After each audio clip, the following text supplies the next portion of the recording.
everybody, and welcome to another edition of the Real and the Rare. Once again, another edition of the Real and the Rare. And I am joined by my co-host, Xavier McKnight. And Xavier, well, here we are. How you been lately?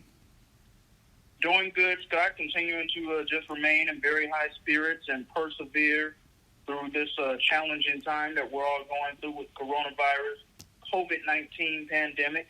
But it definitely does appear that the end is closer than we were just a few weeks ago with all of this, where there was so much uncertainty with what was going on.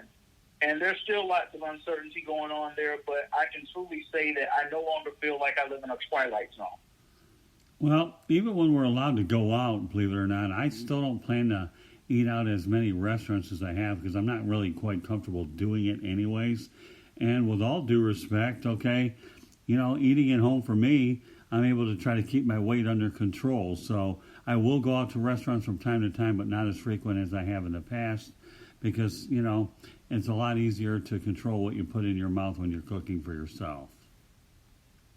Oh, yes, of course. Oh, Scott, I definitely agree with you because I've been eating at home a lot myself, cooking my own home-cooked meals, which I already knew how to do anyway, but I've really enjoyed this period of time, to be honest with you. It's given me a peace of mind, giving me more of a chance to get more in touch with myself once again and to pay more attention to myself. And you mentioned something about weight loss. I won't exactly say that I'm on some type of weight loss journey. I'll say that I'm on a journey of muscle gaining right now. Mm-hmm. And just being cooped up in the house is giving me a chance to really sit down and come out with a daily exercise and workout regimen for myself to go along with these healthy meals that I'm eating. And I'm starting to notice a difference. So, you know what? This is one of the highlights I take out of this whole thing for me so far. It's giving me a chance to just get a peace of mind and to really just pay attention more to myself as a whole, especially my mental and my physical well-being. Yeah, for me, I lost a lot of weight for a long time ago, so I'm at a pretty good weight. I'm comfortable at 206. I wouldn't mind dropping 10 or 15, but when you consider that I started around 276 and around to 206, and I got rid of diabetes, now I'm in the maintain stage where I could certainly afford to go ahead and drop another 10 or 15 pounds, maybe 20 max. But, you know, it's good. You know, I enjoy this. I'm always trying to take a negative and turn it into a positive. So, you know, that's what we've certainly been forced to do, whether we like it or not. So I'm glad that you're making some notable changes. I view what I'm doing. It's been an ongoing process for the better part of 2 or 3 years, a lifestyle change, and as they say it in the health world. Yes, for sure. And speaking of changes, there have probably been quite a few minds that have been changed, whether it's for the good or whether it's for the bad, throughout the course of this Last Dance documentary series that ESPN has been airing for the past 4 weeks. We're going on the 5th and final week now, and I'll be honest with you, Scott, I didn't think I'd be saying this, but I'm honestly glad that it's almost over. Well, I know I'm glad it's already over. I've only watched 2 episodes, 3 and 4, when the Detroit Pistons were more involved. And to me, I think overkill, 10 episodes, really. Michael Jordan controlling the content. I guess when you're ESPN and you're desperate, you can afford to do it that way. So I just think that this whole thing could have been done in 4 episodes. It didn't need to drag on for the better part of 10. Called overkill. Yes, for sure. I definitely agree with you on that. And there have been moments where, you know, there isn't a single episode I haven't enjoyed. I'll say that. It's been an entertaining series. And for me personally, it's been a learning experience because this is about one of the all-time great basketball teams, arguably the greatest basketball player of all time in many people's eyes. And it's a time period in which I didn't actually grow up watching basketball in.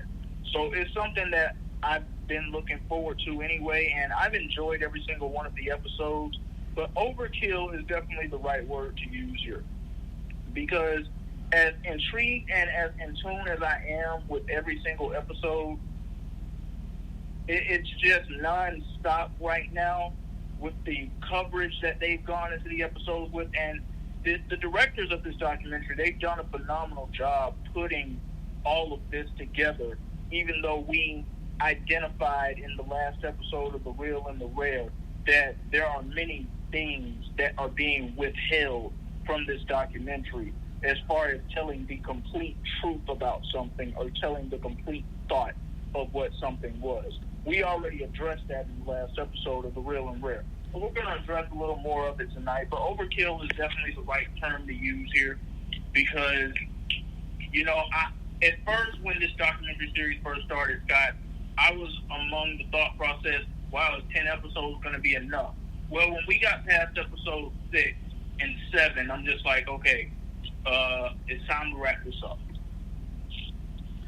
Well, no question about it. I mean, first of all, Jordan criticizes the daylights out of Isaiah Thomas. Big deal about shaking hands. Kevin McHale came to Thomas's defense and the bad boys because that wasn't common practice back then. Charles Barkley, okay, Michael Jordan, poor Michael Jordan's holding a grudge against him. It's like, give me a break, okay? A grudge because you're playing fiercely competitive, hard-nosed basketball, and we're worried about this guy. The Pistons did more for Jordan than he'll ever be smart enough to understand. He made him tougher. He made him go into the weight room so that you can get past that hump against an aging team, an aging championship team. Really? No, you're 100% right on that. And, he does have the Pistons to thank for most of that, if not all of it. Him having to get in the weight room, him having to learn what it really means to become a winner, all of those things, having to learn what it takes to become a champion, all of those things. But, Scott, what I had really discovered throughout this documentary series so far is, as great as the Bulls were for basketball, sports, and television during that time period, there's also somewhat of a negative there. And I say that because they were the dynasty that could not be stopped. And sometimes, we know about the different dynasties throughout basketball. We know about the different dynasties throughout sports. I won't go through the entire list of them. But what I will say is when you had the Showtime Lakers, they had a few teams that they did lose to along the way. The one that I'm going to speak about first is one that I'm not really sure many people are educated about, but that would be the Philadelphia 76ers, led by Dr. J, Julius Erving, and the late, great Moses Malone. Scott, you were there during that time period. Can you just touch on just how great of a basketball player Moses Malone was, just for some of our viewers who may not be in touch or honestly know much about him? Very underrated player, believe it or not. Moses Malone was a pure banger in every sense of the word. I remember when he did win that championship with Dr. J. That was the most dominant basketball teams I've ever seen. Moses Malone played the pivot as well as anybody can play it, and Dr. J certainly was a fine player, superstar, Hall of Famer, whatever. But Moses Malone, to me, was every bit. In fact, you know what? I could only imagine had he had played a little bit longer, he would have competed hard against the Bulls too. So, yeah, I'm glad you brought Moses Malone up. I don't think his name gets brought up from a historical standpoint as much as he should. He doesn't get the respect without a doubt. And not only that, the Sixers did not only beat the Lakers in 1983, they swept them. And that's something to be said, because these are the Showtime Lakers that we're talking about. This is the last half of Kareem Abdul-Jabbar being considered one of the top elite players in the game of basketball. This is Magic Johnson up and coming, even though he had already been a champion before with the title that they won in 1980.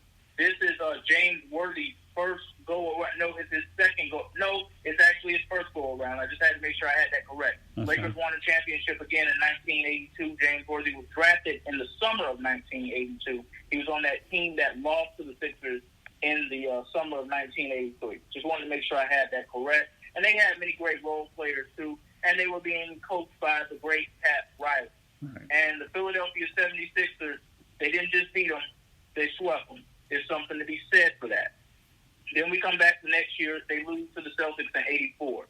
And the Celtics, they won 3 championships in the 80s. Lakers won 5 championships throughout the 80s. The Bad Boy Pistons, they won 2.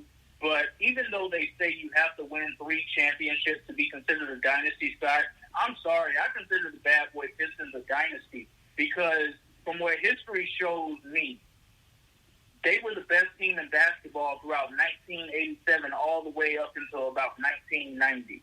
And I remember you said on the previous episode it may have actually been a little longer than that. Care to elaborate on that? Sure. Well, number one, the Pistons should have won 3 in a row to begin with because I know they had some bad calls that occurred during that 7-game series to the Lakers. So I think they should have won 3. They didn't get the breaks. Isaiah got hurt with the wrist.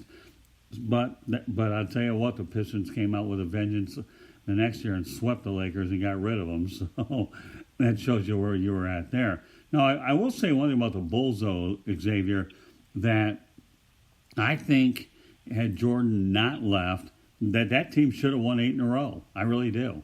Now, do they do it with Horace Grant and Dennis Rodman? I don't know. We'll never know.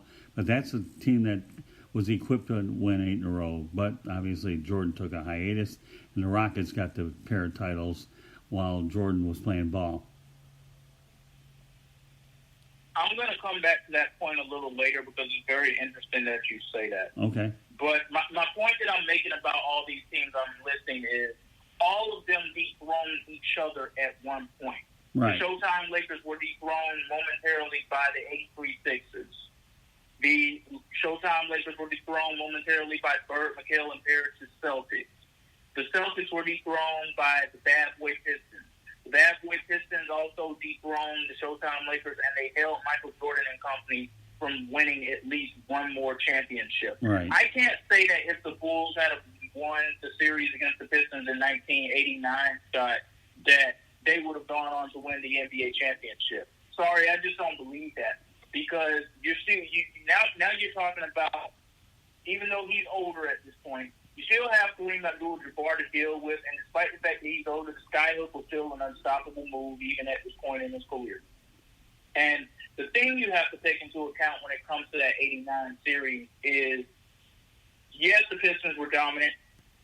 Yes, there probably was a chance that the Lakers weren't going to beat them anyway. But for a sweep to happen, a lot of that was due to the fact that Magic Johnson had a nagging hamstring injury that he suffered in that series.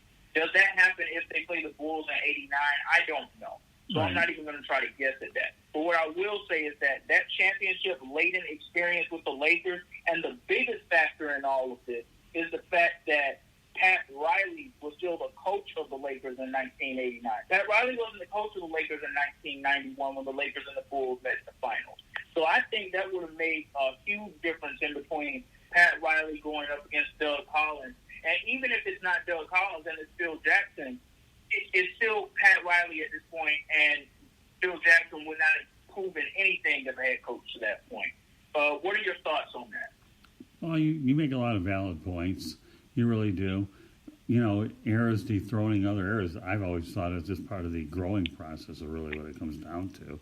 It really is. You get over one obstacle, you go on to the next one. And that's what each and every one of these teams did to get where they were at. I think the Bulls would have been competitive with Doug Collins taking on the Lakers, but they just played a different style of offense. The Bulls situation, they just had to have enough pieces around Jordan. He couldn't do it all by himself, and he subsequently did add pieces. But, you know, Pat Riley learned how to play physical once he took on the Pistons a couple of years ago. He really did. You know, the Lakers weren't used to that type of bad boy type of physicality, if we want to call it. Well, let me tell you what, when Riley went over the Knicks and he knew he was in the Eastern Conference, how quickly did his teams become physical then? You tell me. And you took the words right out of my mouth of where I was going with this next, because I was going to speak on that New York Knicks team, and I'm still going to speak on them, of the early and mid-1990s that should have been the team that was going to dethrone the Bulls at least momentarily. I don't think that people actually know or appreciate just how great of a player Patrick Ewing was. Scott, can you go into details just a little, just to speak about the little of the individual dominance that was Patrick Ewing in the Eastern Conference. Well, I mean, Patrick Ewing, he reminded me of actually Bob Lanier, formerly of the Pistons and the Milwaukee Bucks. Complete center, could score, rebound, do it all. Patrick Ewing, to me, I was at the 1982 Final Four when he lost to Michael Jordan, believe it or not, in New Orleans. And you talk about a beast on the boards, getting rebounds, swatting away shots. Patrick Ewing, I feel bad he never did win a championship. I really do, but I'll tell you. And Riley wanted to see him win one in the worst way, but one of the most complete centers ever to play the game, Patrick Ewing. I feel bad he didn't get a title, but not because Riley didn't try. Yeah, and it also has to just go on to say that Knicks management in there to go along with Pat Riley, the one thing to me that they just did not do a good job of doing with that team that could have put them over the hump to hoisting that Larry O'Brien trophy, they didn't really have good guards to go along with John Starks. And he was a hit-and-miss player himself. He didn't always do the things that his team needed him to do. He'd have one game where he was dominant, then he'd have another where it'd be like, did John Starks even play tonight? You'd only know it if you just saw his name in the box score. And I'm not disrespecting the guy. I'm just saying the truth there. And it just goes without saying, the 1994 NBA Finals, in particular Game 7 against the Houston Rockets, to me that's just clear evidence of that. But, when we speak about those Knicks of the 90s and just how physical they were, Charles Oakley, Patrick Ewing, the late, great Anthony Mason, Derek Harper, Doc Rivers, Xavier McDaniel, John Starks, that team definitely should have had a championship. But also Reggie Miller's Indiana Pacers, they had the pieces to get it done. Shaq and Penny, you can make an argument for them and those Orlando Magic teams. They were young, and they had to learn how to win, so I won't exactly make as much of a case for them. But what about those Cleveland Cavaliers of the early 90s and late 82, Scott? Can you tell us a little about that? Because they were one of those teams that were out there going at it with the Bulls and the Celtics, even though at this point the Celtics were pretty much brittle, and also the Bad Boy Pistons. What can you tell us about those Cavalier teams with Mark Price and Brad Daugherty and all those great players that they had? Well, before I go there, let's talk about guards for a moment. The Pistons were one of the first teams that employed three guards when you had Joe Dumars, Isaiah Thomas, and Vinnie Johnson. How'd that work out? You have lots of offense and a point guard, and I think that they went out there and made their decision to go that way certainly changed the complexion of how basketball should be played. Now, when you have a guy like Mark Price, I believe, wasn't Brad Daugherty on those teams too, I believe, back then? So you had some pretty good Cleveland teams. But again, the only thing I can say about Cleveland is they certainly ran into a buzzsaw with Michael Jordan, the Bulls. I've never really viewed Cleveland as relevant as a lot of the other teams. Mark Price to me was the one guy who I probably thought the most of because he was a true point guard. Yeah, and he's another one of those underrated players of that era too. So many players in that era were underrated, but let's get a little further into this because I want to touch on the point where you said that if Jordan stays, the Bulls more than likely or maybe would have had 8 straight championships. And I believe they would have had 7 out of 8. I believe they would have gone to 8 straight finals. But I believe Michael Jordan will have a finals loss on his resume. And I believe it would have happened in 1994. And I say that because it's documented that Michael Jordan himself even said in a game, I believe it was in 1991 or 1992, against the Houston Rockets, where he says to a reporter or a few reporters in the locker room after a game that I'm so glad the Rockets are not a very good team right now because we would have no way of stopping that big monster down low, meaning Hakeem Olajuwon. So fast forward a few years and you have Vernon Maxwell, Robert Horry, Otis Thorpe, Kenny the Jet Smith. You have these good players that are around Hakeem Olajuwon at this point. And I even left a few names out of it. But with that being said, Akeem would have been the force that I believe that the Bulls would not have been able to stop. Or maybe they would have done something differently. I don't know. Because when you go to 1994 now at this point, Scott, Bill Cartwright was not the player anymore that he was when the Bulls won that first championship in 1991. He was a much older guy at this point, and he had a lot of miles on his body. So I'm just not so sure that the Bulls would have beat that Houston Rockets team in 1994. Would they have gone to the finals? Yeah, I strongly believe it. But I'm not so sure they would have beat that team. Not with the force that Hakeem Olajuwon was and how he played throughout that entire season. Well, you're on to something there. I've always loved Hakeem Olajuwon, a very complete player. Wasn't Clyde Drexler on that team too, I believe? Or did he come a little bit later? He was on the team in 1995. He wasn't on that first team. Okay. See, I believe the Bulls actually would have beat that team in 1995. Okay. Because that was a six-seeded team in the Western Conference that miraculously found a way to make it back to the NBA Finals. And if they faced one of those experienced teams in the Eastern Conference, I believe it would have been more of an uphill battle. And if it is the Bulls, in fact, just the matchup that is Clyde Drexler and Michael Jordan and how that had gone before, I would have to believe that MJ would have still been in Clyde Drexler's head at that point. Well, probably, but you know what? I will say this. I'm glad that the Rockets won 2 championships. I thought they were an excellent basketball team, and don't lose sight of the fact that their coach was Rudy Tomjanovich, who, by the way, is going in the Hall of Fame. So, you know, there's a reason why he got in the Hall of Fame. And I like that Houston team. I really did. I'm glad that they snapped up a pair of titles. Yes, most definitely. And once again, congratulations to Rudy Tomjanovich on that honor as well. Very well deserved, earned, and well overdue. Yeah. But, yeah, you know, that's just where I stand on that one. And, you know, let's get into it a little bit. But now let me go a little into where the series picked up in episode 5. The episode opened up first with the Kobe Bryant portion. We knew that was going to be an emotional portion, but to be honest with you, Scott, it did not make me sad. It made me happy and it put a smile on my face to actually see Kobe Bryant's face on that screen. I'm not sure why, it just did. Now, the portion was not very long at all, but it was talking about the 1998 All-Star Game in Madison Square Garden and Michael Jordan versus these young up-and-coming stars in the league, Grant Hill, Shaquille O'Neal, who was already an established star at that time, by the way, but he was still up-and-coming because he had not won anything yet. So Shaq was in there.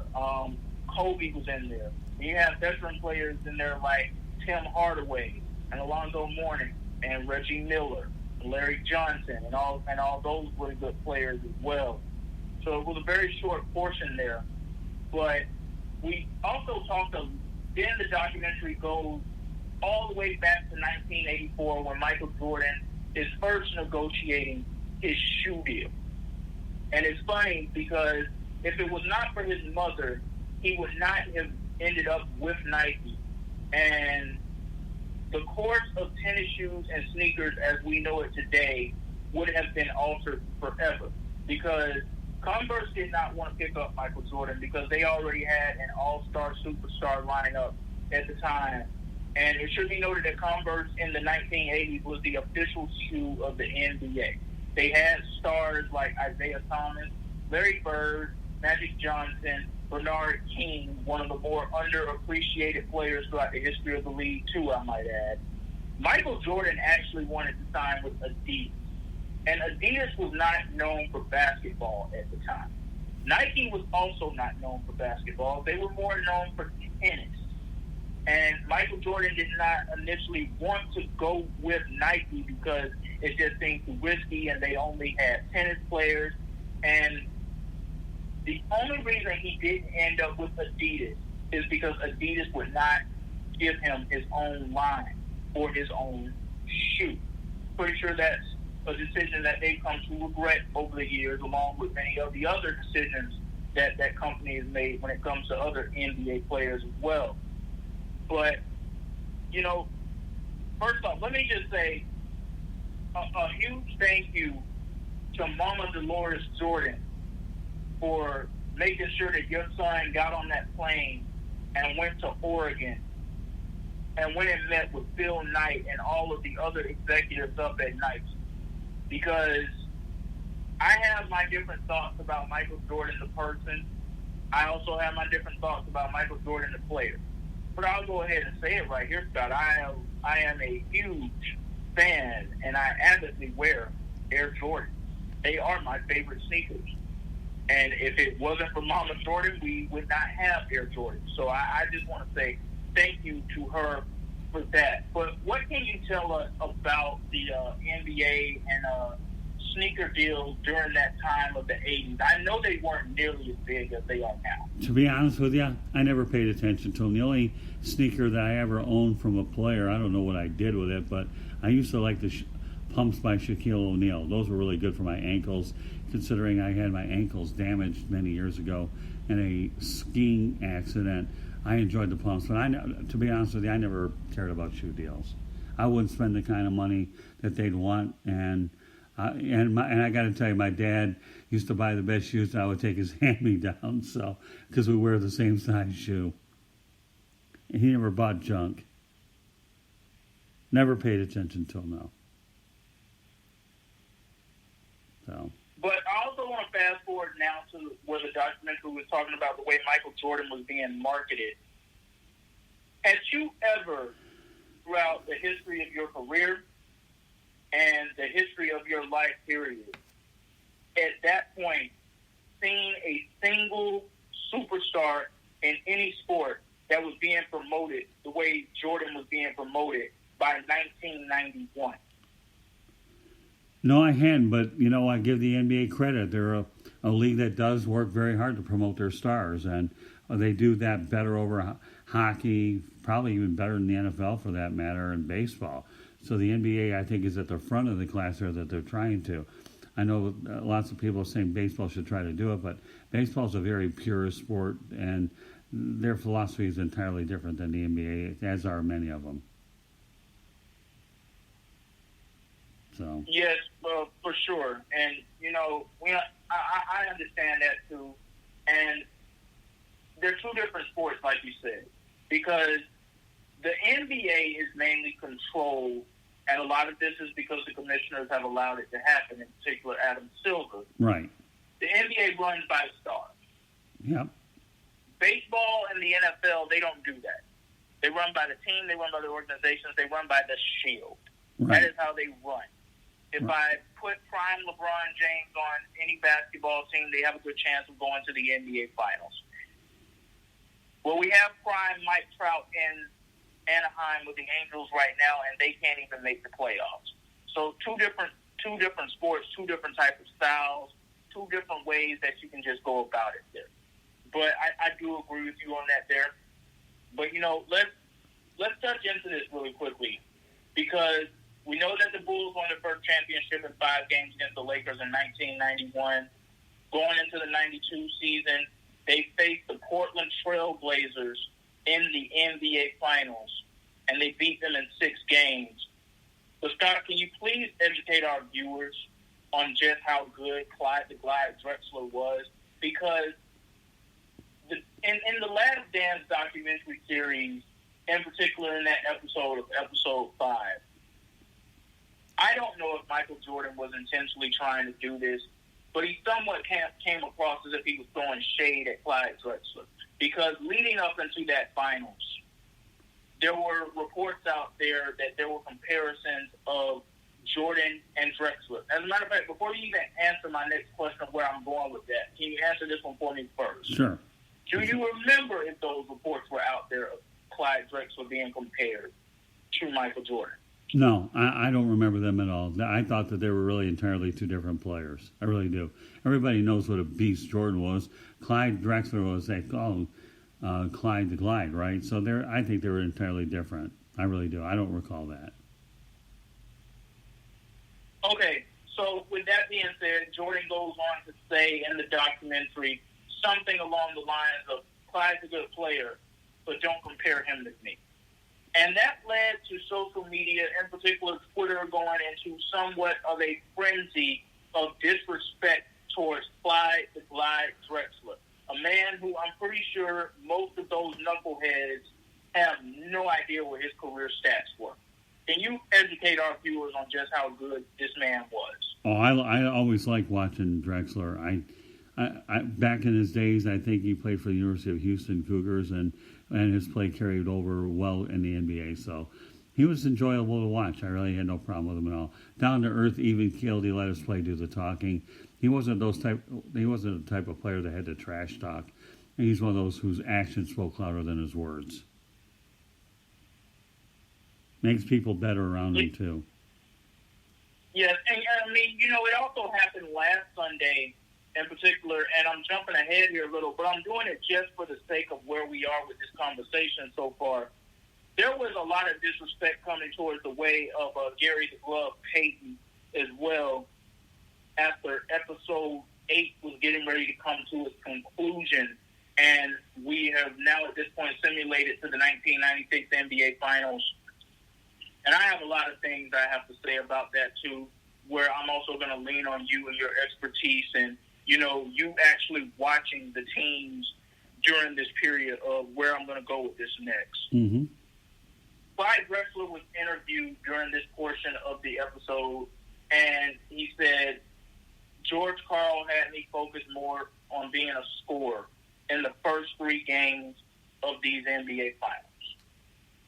And I've actually watched some of those games back to back in my spare time.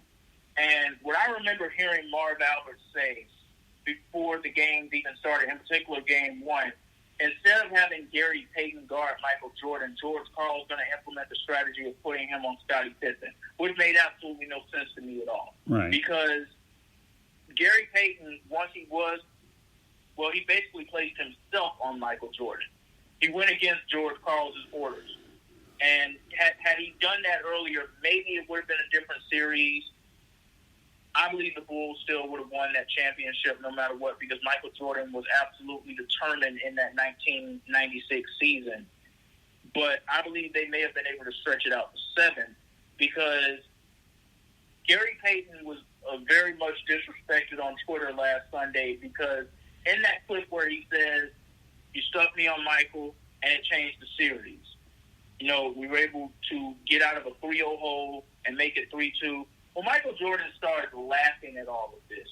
And he basically says, I had no problem with the glove. But, Scott, you were watching these games, in particular in those Game 4s and Game 5.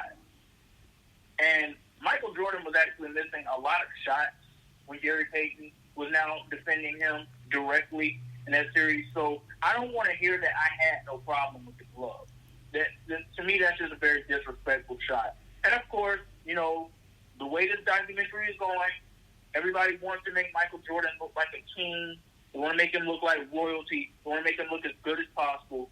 Twitter just goes along with the flow, and they just absolutely go on to disrespect Gary Payton. What should be noted in all of that is that he won Defensive Player of the Year that year. And most of those people who were slandering Gary Payton, I'm pretty sure that a good deal of them, their favorite player was the late, great Kobe Bryant. Right. Well, it should be noted that Kobe Bryant seeked out Gary Payton for advice on how he could become a better defensive player.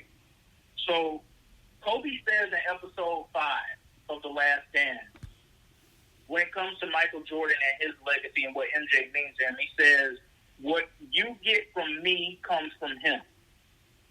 Well, in respect to Gary Payton, what I'd like to say is what we got from Kobe on the defensive end came from Gary the Glove Payton.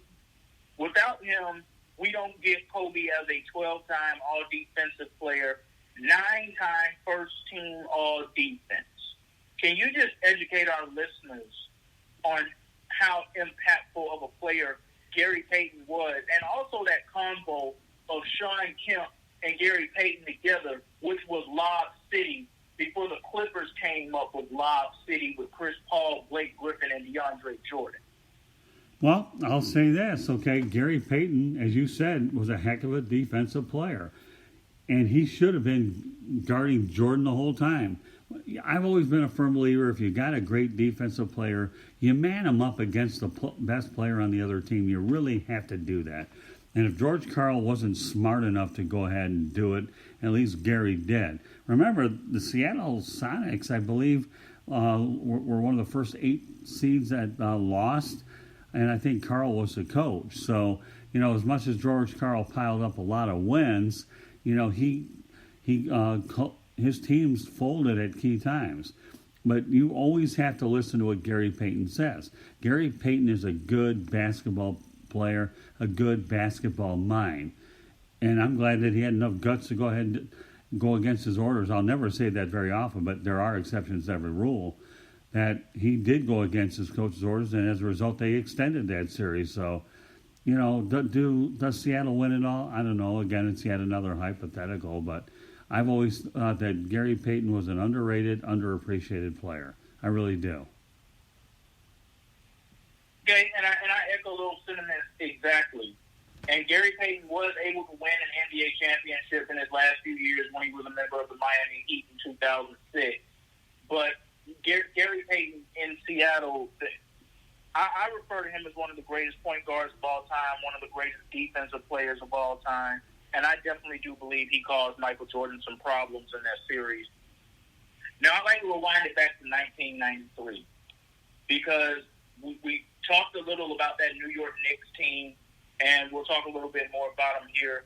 The New York Knicks and Chicago Bulls meet in the Eastern Conference Finals, and the Knicks actually win Game 2. Well, at this point in the documentary, Scott, they now start to go a little in detail about Michael Jordan and his gambling. I won't call it an issue or a problem because I'm not very well versed and educated in what exactly his gambling was during that time. What can you tell us that you were hearing as a beat reporter and as a journalist in the field during this time? What were you hearing about Jordan and the gambling during that time if you were hearing anything at all? Well, I mean, Michael Jordan was an ultra-competitive person no matter what he got involved in. If he were playing badminton, he'd go ahead and win that, and now he's got enough extra money on his hands and he can afford to gamble. So, again, I don't care if you're playing badminton, gambling, whatever, that's just the way his mentality. I've always loved Jordan's competitiveness and fieriness and all. Where I had a problem, and it was exposed throughout this whole documentary, was that, to me, his personality, as you mentioned earlier, the person versus the player, is what I think this whole show is really all about anyways. It really, really is. Again, Michael Jordan could be considered one of the greatest of all time. I will never give him the greatest of all time moniker. If he wants to hold a grudge on me, go ahead, MJ, do it. I really don't frankly care. Will I tell you that you're far better than LeBron James? You bet I will. Again, you have enough championships to prove it, and you made people around you better. Didn't matter that you took a swing at Steve Kerr and you went ahead and dragged Dennis Rodman out of his apartment or hotel room over to nobody cares, okay? He's a great competitor. I think that he was exposed in this documentary, and gambling was yet another. If I were gambling against him, he'd hold a grudge over me for that. So to me, he's got a lot of money. That's how he chose to use it. More power to him. But all the grudges, the ones with Barkley and it gets old after a while, to be honest with you.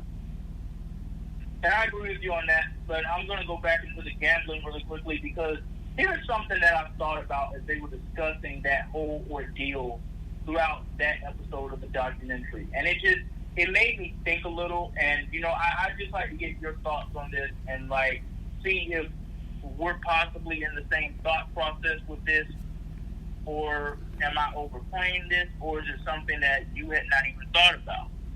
So, this is around 1992, the 1992-1993 season when all of this is starting to take place and blow up. And there's a huge outcry from a good deal of the public on what is going on. Well, Scott, what I thought about, the reason that there was an outcry for this, maybe among some people and some people in the media, is, and just hear me out where I'm going with this. I know that these are two different players, two different sports, two different styles of gambling. what this made me really think about was there somewhat of an outcry coming out from the public and also from some of the media because of what had taken place in Major League Baseball just a few years before that with Pete Rose and his gambling. Right. Now, like I said, two different styles of gambling. Michael Jordan was not doing, at least from what we know, with his gambling what Pete Rose was doing with his. Two different sports, two different players, two different points in their careers. All of this should be noted, but it just made me think. And do you think that maybe that's a possibility that some of this outcry may have came out to? Because Pete Rose, being one of the greatest baseball players of all time, and because of his gambling issues, was disgraced out of the game of baseball, disgraced from Major League Baseball, taken out of the Hall of Fame. You know, do you feel that maybe that's where some of that outcry towards Michael Jordan may have came from? Because, like I said, it's two different styles of gambling. But how many people are actually going to sit down and try to weigh the differences and do the comparisons and the contrast of what Michael Jordan is doing with his gambling and what Pete Rose is doing with his? So the key word in all of this is gambling. Okay. So do you feel that I'm on to something here?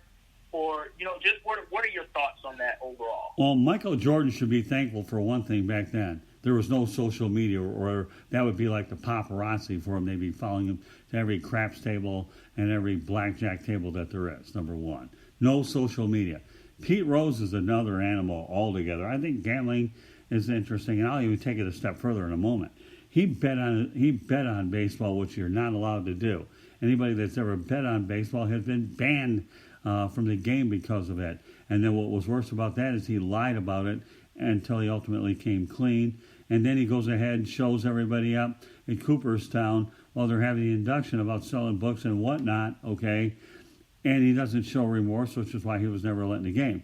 Don't forget, let's take gambling to another level, okay? Many, many years ago, way before your time, Alex Karras got banned from the game for a while with the Detroit Lions because he was a part of gambling.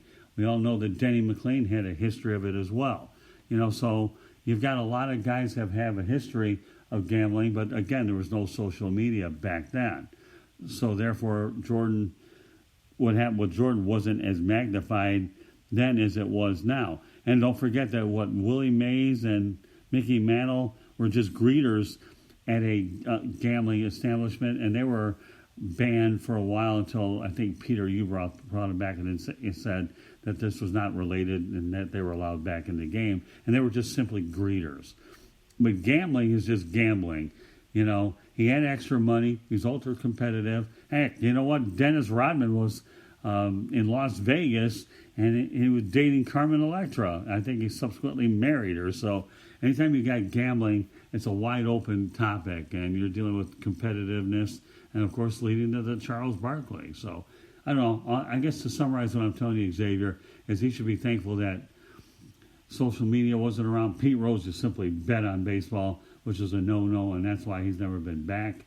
And I don't think he'll ever get in the Hall of Fame even when he's dead. Yes, and I agree with you on that. Now, before I go to my next point, I'm just going to proceed to ask you this question because I'm not educated on this particular question I'm going to ask you. Was it also illegal to bet on basketball games during that period? I don't know. Okay, because my next question for you was going to be, had Michael Jordan been betting on basketball games, do you believe that David Stern would have penalized him for that? Absolutely. One word answer, absolutely. Remember, you're talking about David Stern who ruled with an iron fist, not Patty Cake Baker's man Adam Silver. But David Stern, I miss David Stern, and he's the best commissioner that sport's ever had. He would have come down hard on Jordan. I really believe he would have. I don't care if you're my star. There's certain things you don't do, and that's not one of them, especially if you're betting on your sport, and who knows if you're betting on your team or whatnot. Okay, Yeah, I just wanted to share that with you and with our listeners because that's just something that made me think about. And I'm not making excuses for Michael Jordan in any way whatsoever with that thought process of trying to come across as sympathetic in any way.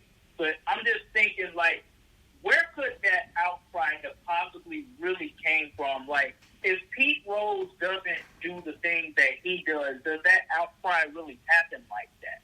That's what that really made me think about. Well, you got to remember, Pete Rose is the all-time hit king, okay, and Barry Bonds is the all-time home run king, so to speak, although stick 9 million asterisks on that. And they're not in the Hall of Fame, and I don't know if Bonds will ever get in there, and I know Pete Rose won't.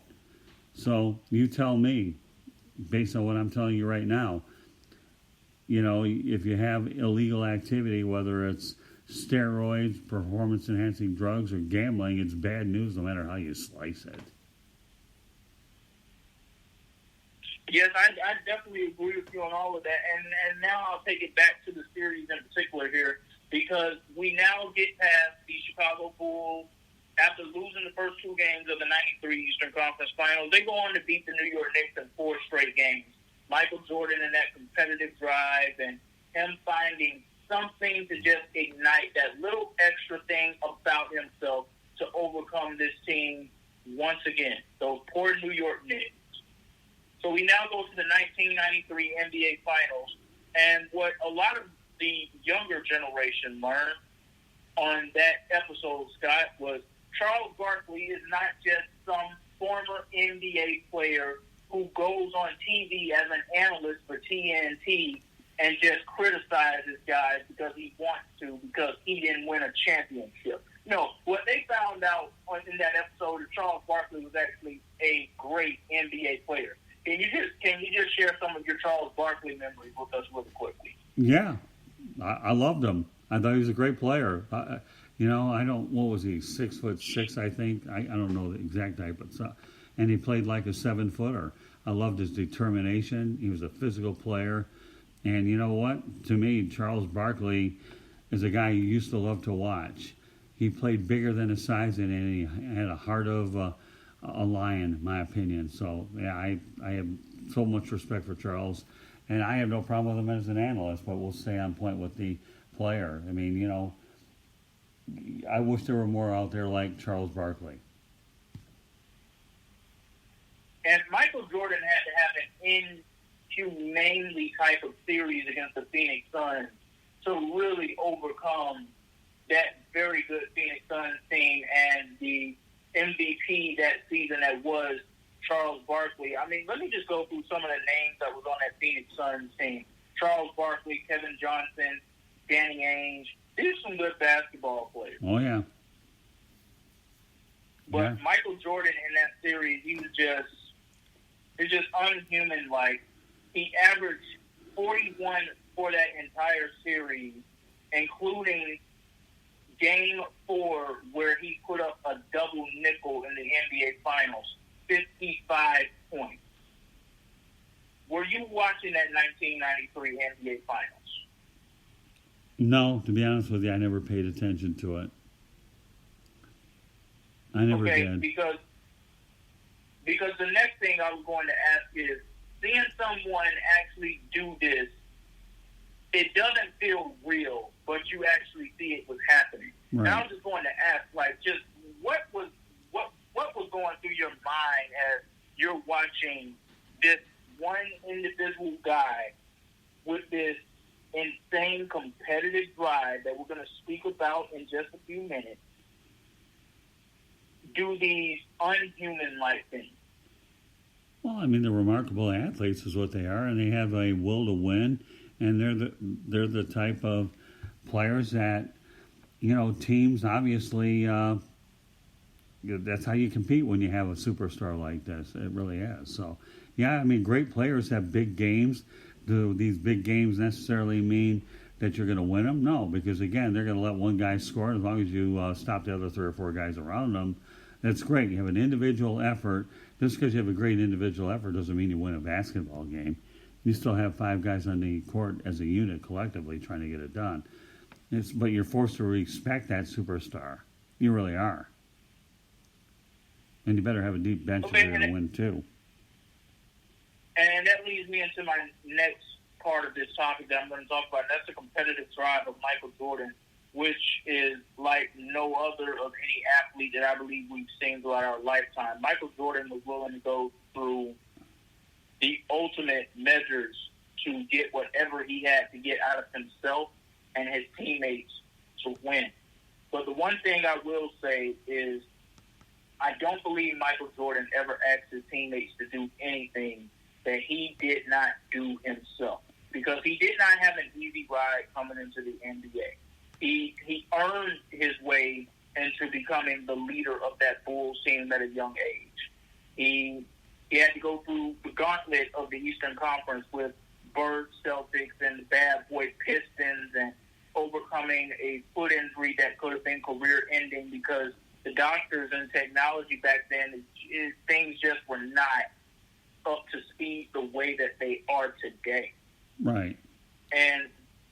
But my question for you is, I know you said that you've always been a great fan of Michael Jordan as a competitor and as a player and how competitive he just was. Right.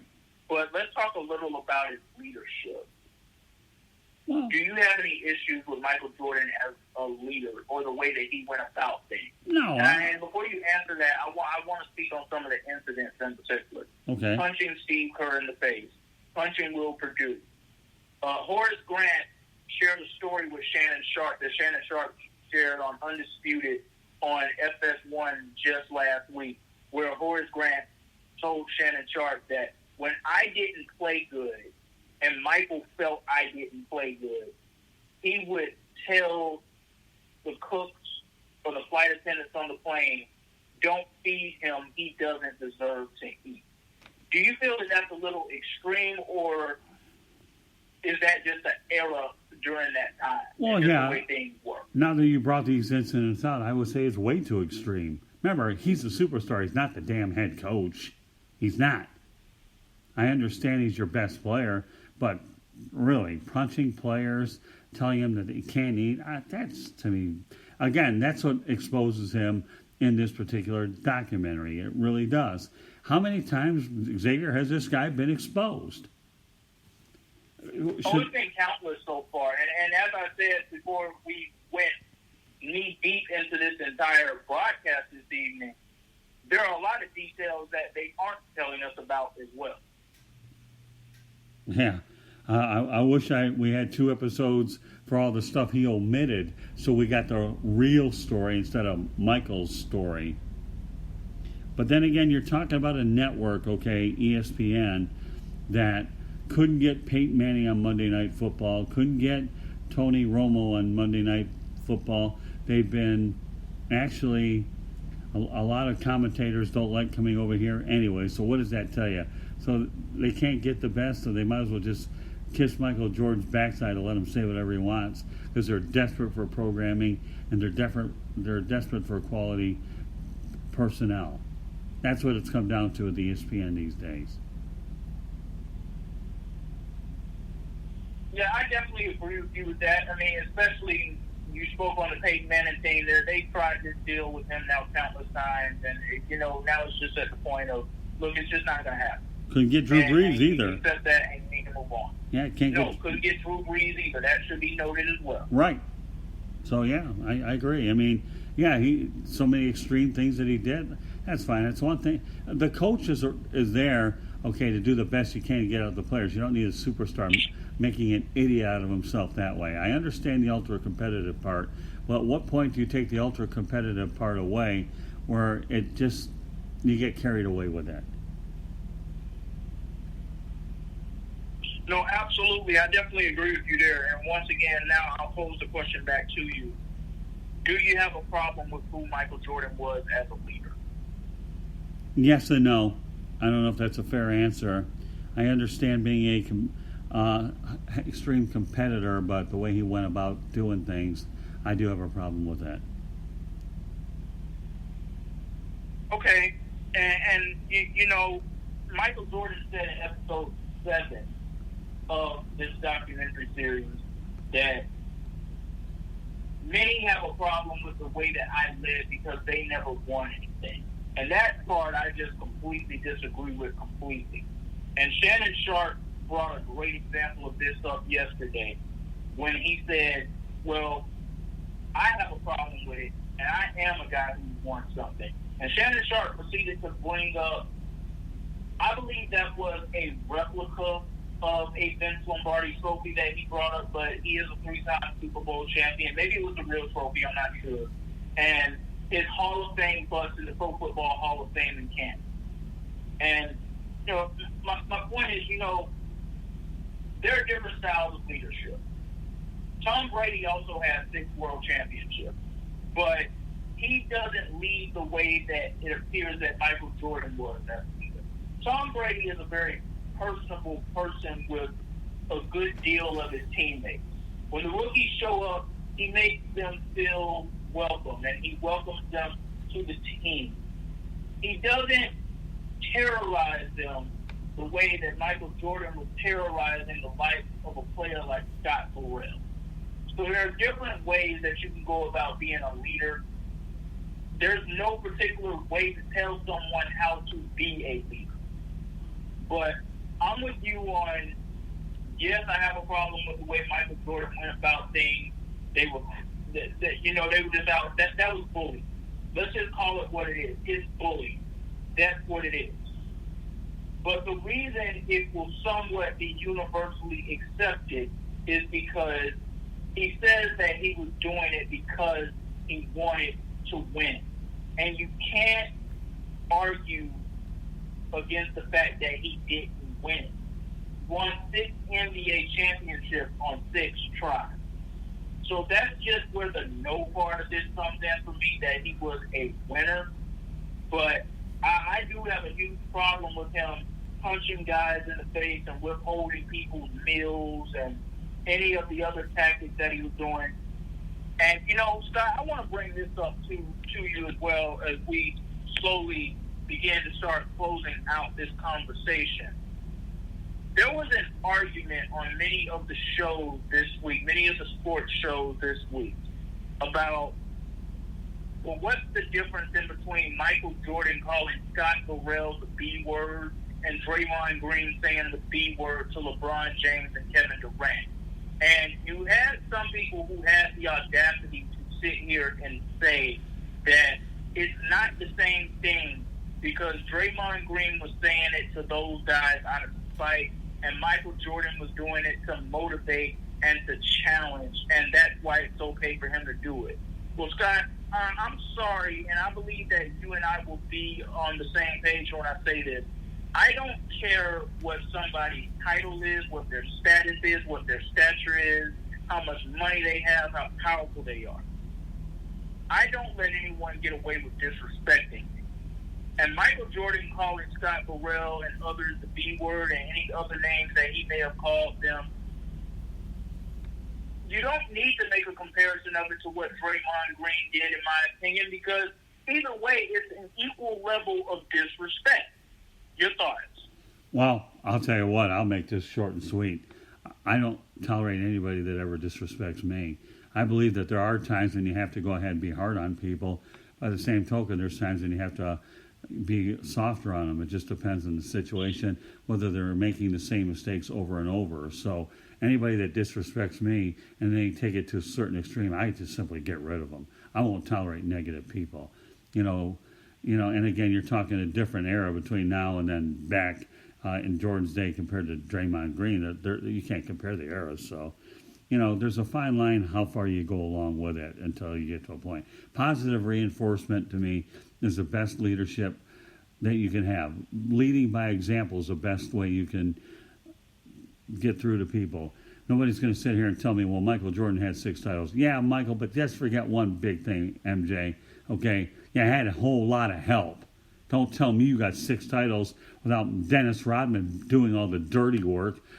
And he needed a transition from Horace Grant, who probably got fed up with you after 3 years, only to bring on Dennis Rodman, who, to me, didn't care about the game of basketball. He just liked playing it because he loved rebounding and defense and did the dirty work. So Michael Jordan got the titles because he had an exceptional basketball coach with Phil Jackson, who knew he was the ideal person, and he had a lot of good players around him. To me, Michael Jordan didn't win those championships by themselves. And if he did, okay, then you could have fooled me. Can't fool Mother Nature, but you're not fooling me. Got to have great players. I want to begin to close this out now by saying that in episode 7, we learned a lot about Scottie Pippen in the year that Michael Jordan retired following the 1993 NBA Finals. There's rampant speculation out there that Jordan was already talking about retiring anyway. One of the reporters who was interviewed for this documentary said that Jordan spoke with him in 1992 when they were over in Spain for the 1992 Olympics with the Dream Team, and Jordan said to him, "I would retire right now if I could, but I'm here doing this," and Magic and Larry never won 3 in a row. So that was the driving force in going back for that. There's also a few stories out there that Jordan thought about retiring after 1991, just through everything he had been through with the Detroit Pistons, mentally and physically just being exhausted at that point. Yeah, but you know what? Magic and Jordan didn't win 3 in a row, but Jordan should be thankful that the NBA existed because of what Magic and Bird did. He took it from tape delayed, to live. So anybody that's going to sit here and question those two legends about not winning 3 in a row should be thankful that those two legends, that he had a sport to play in until he was able to perform up to the level that he was capable. So anybody that ever, and I repeat, ever criticizes Magic Johnson and Larry Bird for not winning 3 in a row, I will tune them out so fast. No, I wholeheartedly agree with you on that. I am along the lines that it was Magic and Larry that saved the NBA, and Michael Jordan just took it to another level, especially globally. So I'm definitely in line with you on that there. But, let's touch on this really quickly. So Jordan retires, 93, 94 season begins to happen, and the Bulls almost look like they don't miss a step because they have a great regular season. Scottie Pippen is now he's now their best player. Horace Grant's still on the team at this point. Tony Kukoc had now been brought over by Jerry Krause at this point. Steve Kerr was now on the team, and they were running the triangle to perfection at this point, because it was no longer Michael Jordan who was now taking most of the shots on the team. They really were sharing the ball around, because even though Scottie Pippen had the ability to be a scorer, he was more of a facilitator than a scorer. But what I want to speak about in particular is the incident in the 1994 Eastern Conference semifinals against the New York Knicks.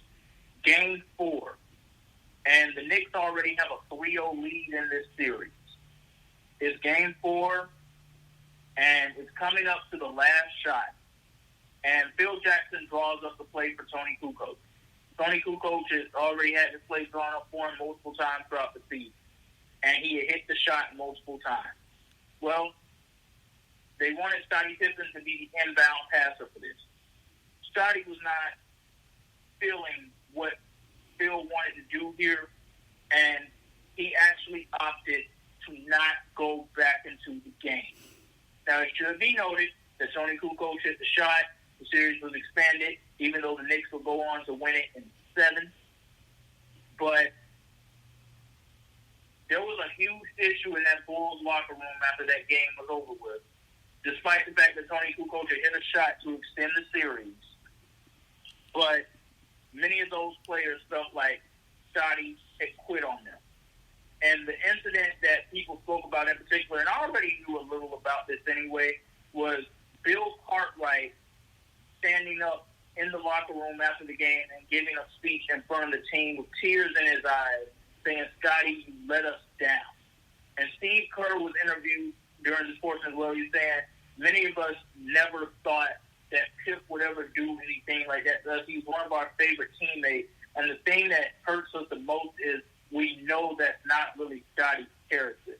So, Scott, you being a journalist covering the game at this point, but also just being a basketball fan in general and being alive and well during this period of time, when that incident happened, did that make you look at Scottie Pippen differently, or was he already in poor taste for you at this point anyway?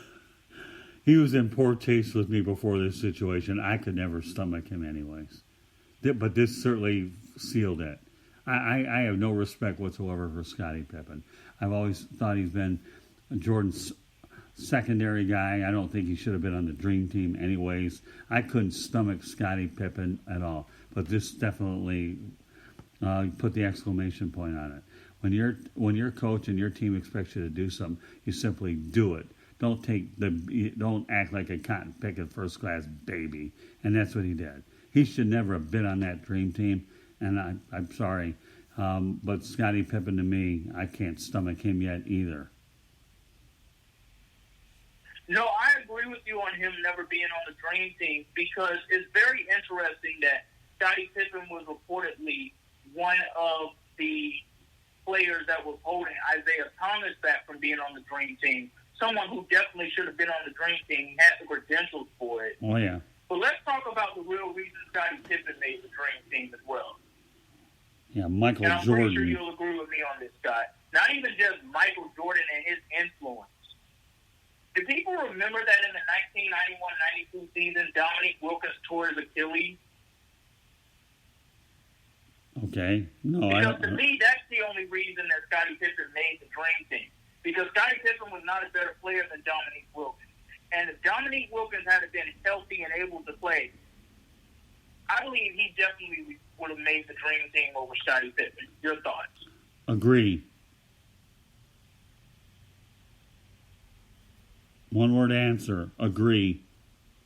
So, while he was a guy that had some type of influence in holding Isaiah off the team, he made the team by accident.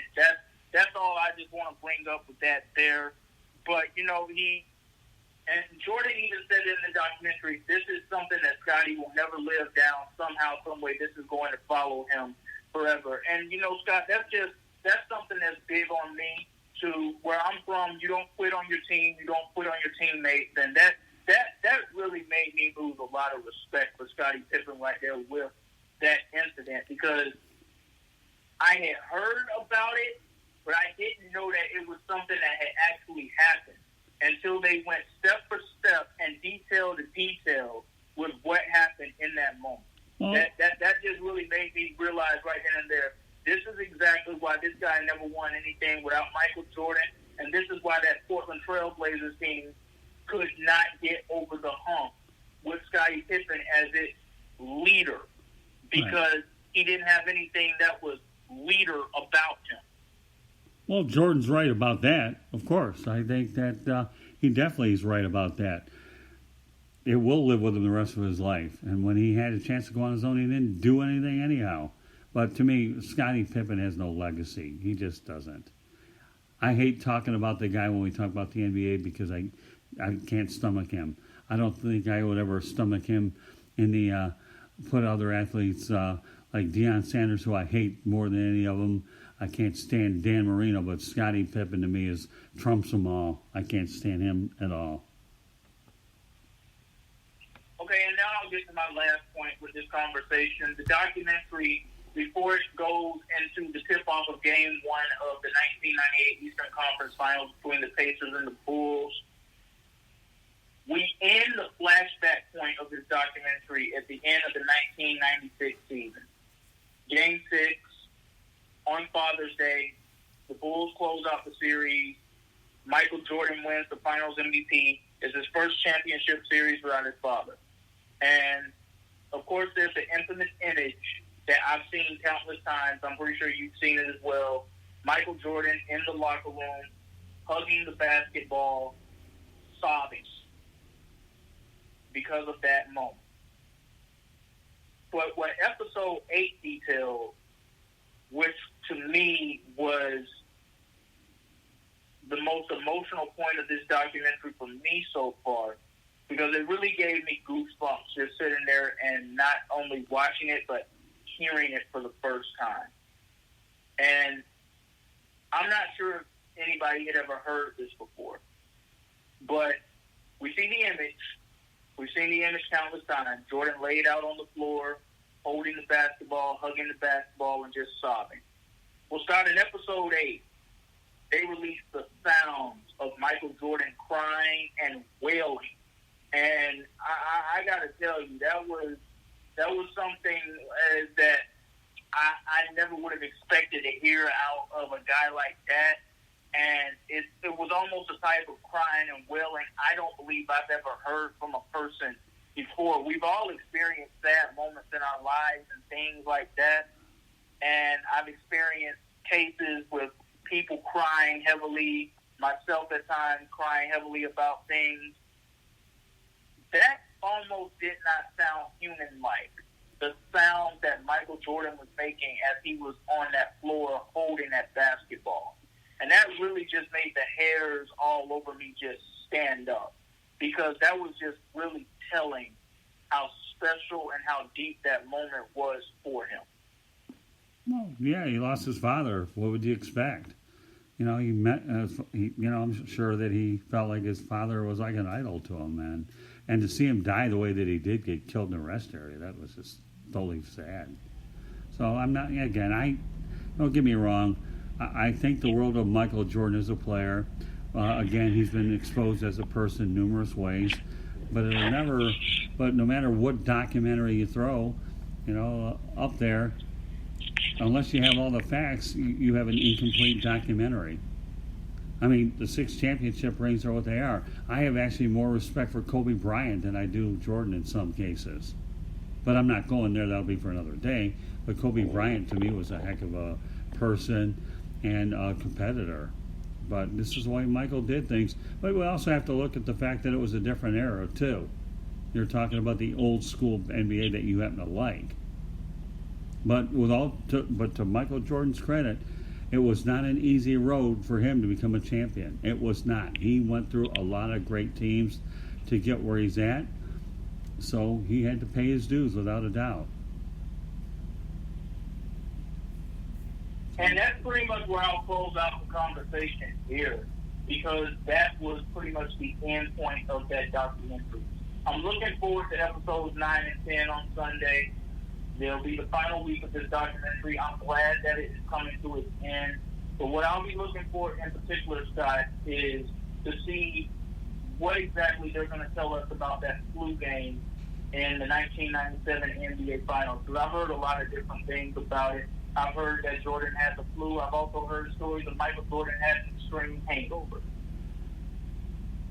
Well, okay. Well, let me know how it turns out. I won't be watching Xavier, with no disrespect. What I watch on Sunday night, because I need a break once in a while, is I actually, at that time, watched Chicago PD. That's everybody has to have a diversion, right, from what we do on a regular basis. And oh, yes, of course. And I watched that. And my Sunday lineup is I have NCIS LA, another city I've been to quite a few times, and then Chicago PD. So, right city, just not watching the documentary.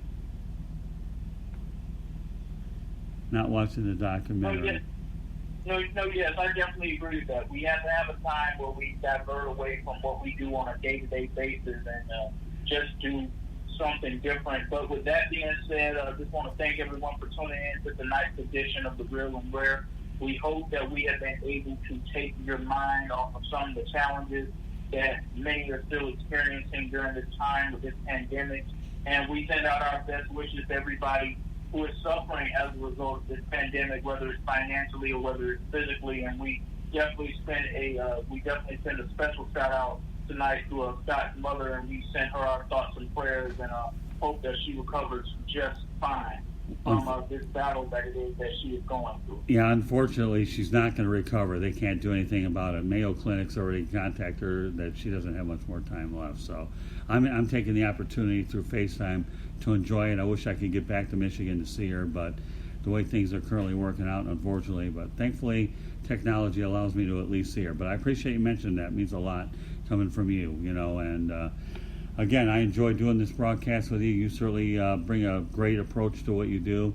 We know you put your emotion and your facts behind yourself, and it's always a pleasure to do this with you every couple of weeks. It really is. And I'm sure that as time goes on, we'll find some other topics too that I think will be every bit as interesting as this. But I know you've really wanted to follow The Last Dance, and that's why I'm on board with you doing it. So, But meanwhile, while we have the opportunity, why don't you let people know how they can get a hold of you? Yes, you can follow me on Twitter at XTMCKNIGHII. The two I's at the end are capitalized. You can follow me on Instagram at XMCKNIGH22. I do follow back on all platforms. You can send me a friend request on Facebook, and you can request to follow me on LinkedIn. Both Facebook and LinkedIn, all you have to do is type in Xavier McKnight. All right, let me go over some of my contact information. On Twitter, you can reach my personal account as Scoop, SCOOP, and I have 5 threes connected to it, 33333. And also at Tribune South. You can follow me as well on the South Florida Tribune on Facebook. All you have to do is like that page. We've got Twitter. I have an Instagram account, South Florida Tribune. I have a YouTube channel, South Florida Tribune. Go to the website, www.southfloridatribune.com. You can email us there as well at southfloridatribune@gmail.com. So that's how you can get a hold of us through the network. We have a lot of great broadcasts on the podcast section, so feel free to check them out, including the Real and the Rare. These broadcasts can be heard on some of your major podcast carriers. The ones mainly you have iHeartRadio, Spotify, Apple Podcasts, Google Podcasts, just to name a few. So you can definitely hear us from us. Subscribe, download, and we hope you'll be able to follow what we do, because we certainly do our best, like Xavier said, to go out there and make sure you have the best possible entertainment. So, Xavier, once again, you did a fine job tonight. I'm glad we had a chance to talk about the documentary. And again, I'll reiterate on my position. This documentary is not legitimate enough for me, because they left out a lot of important parts. And I have a feeling I'm not the only one that feels that way as well. So, any other thing you want to do to wrap it up? No, just want to thank everybody for tuning in to this edition of The Real and the Rare. On the next edition of The Real and the Rare, I'm not sure exactly what we're going to discuss yet, but I can guarantee you, ladies and gentlemen, we are done talking about the Last Dance documentary series. This was the last night for that. Yeah, you and I have creative minds. We certainly go ahead and try to come up with things. I should also point out that Xavier McKnight appears once in a while on the Sports Exchange, which is our big show on the South Florida Tribune Broadcasting Network. So, been a good time here, Xavier, without a doubt. And whatever we bring to the table, I know we give it our best shot, and I'm very proud of everything you've accomplished in the time that I've been working with you, which is nearly 2 years now, hasn't it been, Xavier? Yes. 2 years going strong, and what can I say? Your work continues to get better and better with every act. So, once again, this is another prime example of it. So, once again, on behalf of Xavier McKnight, my name is Scott Morgan, Rothel Motor City Madmouth. Hoping you enjoyed the broadcast, and we'll look to do better the next time. Have a great weekend, everybody. Good night. Good night, everyone.